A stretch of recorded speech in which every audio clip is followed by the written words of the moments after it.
Barrackpore MP Arjun Singh के घर पर बम से हमला। आज सुबह 6:30 के करीब एमपी अर्जुन सिंह के घर के बाहर 3 बम फेंके गए। जिस वक्त अर्जुन सिंह के घर बम से हमला हुआ उस वक्त एमपी घर पर मौजूद नहीं थे। घर के दूसरे लोग मौजूद थे, पर कोई जानी व माली नुकसान की इतला नहीं मिली। गवर्नर जगदीप धनखड़ ने अर्जुन सिंह के घर बमबाजी पर ट्वीट करके अफसोस जताई और कहा, बंगाल में दहशतगर्दी थमने का नाम नहीं ले रही है। बंगाल पुलिस को इस हमले की जल्द ही जांच करने को कहा। Farhat Anjum, Iqra Urdu news. Sana medical hall,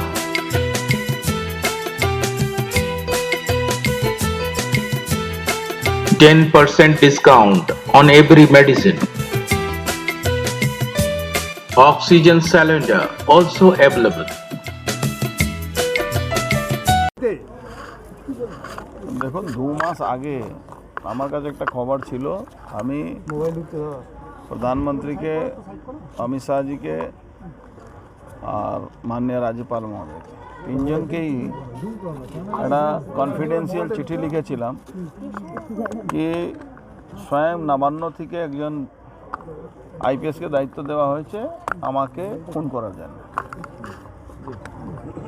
inquiry তার হাই লেভেলে হচ্ছে। ইতিমধ্যে কালকে ভবানীপুরের অবজারভার হিসাবে আমাকে দায়িত্ব দেওয়া হয়েছে পার্টির তরফ থেকে। আমাদের দিল্লি ডাকা হয়েছিল, দিল্লি থেকে ছিলাম ওখানে। এই নিয়ে 11 বার এখানে বম চলেছে।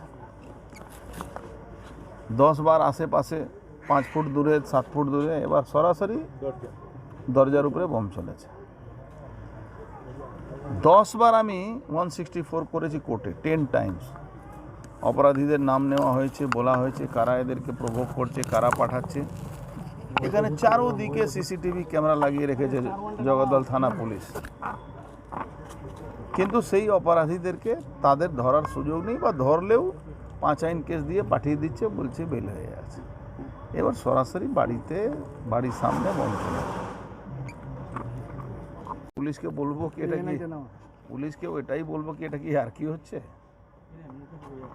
ও কি ভাবছে পুলিশ কি অর্জুন সিং এর রক্তটাকে জল হয়ে গেছে? তাহলে মূর্খের স্বর্গে বাস করছে। আমি চাইছিলাম না, কিন্তু এখন তো সরকার দুয়ারে পৌঁছে গেছে, এখন বমটাও দুয়ারে পৌঁছে গেছে।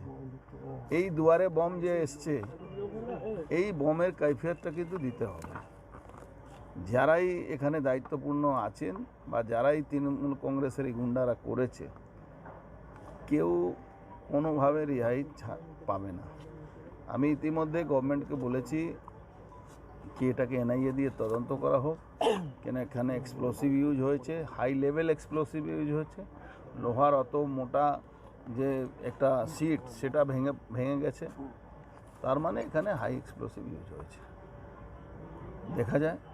অমিত শাহজি আমাকে ফোন করেছিলেন, সকালবেলা কথা বলেছেন, ওনাকে আমি সমস্ত কথা জানিয়েছি। Shyama Medical Store, on medicine 15% discount,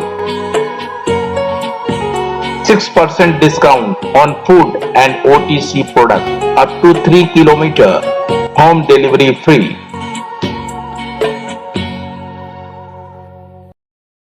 মার খেয়েছে, সেই গিয়ে আবার নিজের গ্রুপকে নিয়ে এলো, ওরা বম চার্জ করেছে। তাহলে বাচ্চাটা কি তাহলে অভিযুক্ত এর মধ্যে? ওটা আমরা ইনভেস্টিগেশনে দেখবো, এই মুহূর্তে বলতে পারবো না। আমরা দুজনকে নিয়ে ডিটেইন করে ইনভেস্টিগেট করছি। ক্যাম্প রয়েছে, তাদের সামনে বোমাবাজি, আপনারা কি সিআইএসএফ এর সাথে কথা বলবেন যে তারা কি করছে? হ্যাঁ, ডেফিনেটলি ইনভেস্টিগেশন স্বার্থে যা যা জিনিস হবে সবই করব। সিআইএসএফ এর রোল কি খতিয়ে দেখা হবে? ইনভেস্টিগেশন স্বার্থে যা যা দরকার আছে, ওনার আমি স্পেসিফিক কিছু বলবো না, বাট ইনভেস্টিগেশন স্বার্থে যা যা দরকার আছে সবই করা হবে। পুলিশ কি কোনো সুমো মোটো মামলা রুজু করবে? আমরা কমপ্লেনে অপেক্ষা করছি। যদি কমপ্লেন আমরা পেয়ে গেলে কেস স্টার্ট করবো, না পেলে পুলিশ কমিটেবল অফেন্স জন্য কেস স্টার্ট করবেই। বিধায়ক অলরেডি কমপ্লেন দিয়েছে, আপনারা তারপরে কি সুমো মোটো করবেন? আর কমপ্লেন আমরা পেয়ে গেছি, দেন আমরা ওই ওপরেই কমপ্লেন করবো, কেস স্টার্ট করবো। বলছি যে মানুষ বলছে যে সাংসদের বাড়ি যদি বোমা পড়ে সাধারণ মানুষ কি করবে? আর বারবারই ঘটনা ঘটছে, একবার নয় বহুবার ঘটেছে। একটা মার্ডারও হয়ে গেছে এই 200 কাজের মধ্যে। এখানে এই ঘটনাটা কিভাবে করবেন? নেই, দেখুন আপনি যেটা বলছেন কি ভাই এখানে বোমা পড়েছে, বোমা যেখানে যেখানে পড়েছে পুলিশের কাজ আছে প্রিভেন্টিভ আর তারপরে অ্যাকশন, মানে পরে যেটা ডিটেকটিভ। তো প্রিভেন্টিভ অ্যাকশনে আমরা অনেকগুলো এমনি রেড চালাই যেখানে বোমা উদ্ধারও করা হয়, নর্মাল যে স্পেশাল রেডগুলো হয়। বাট এটা ডিটেকটিভ ম্যাটার আছে, যেহেতু বম্বিংয়ের কেস হচ্ছে তো প্রতিটা কেসে অ্যারেস্টও হয়েছে, আমাদের সিজারও আছে, তো পুলিশের যে নিজে অ্যাকশন আছে ওটা চলে আসে। কতজন মানে accused দৌরাত্ম্য আছে এই কমছে না মামলায়? কেন দাদা? কতজন accused? দাদা দেখুন এফআইআর এত যখন অ্যারেস্ট হচ্ছে তাহলে দৌরাত্ম্য কমছে না কেন দুষ্কৃতীদের? দৌরাত্ম্য কমছে না এটা বলছেন? না, দৌরাত্ম্য কমছে না এটা বলবো না। আপনি যদি দেখবেন কেসের নম্বর দেখবেন, কেসে এফআইআর দেখবেন,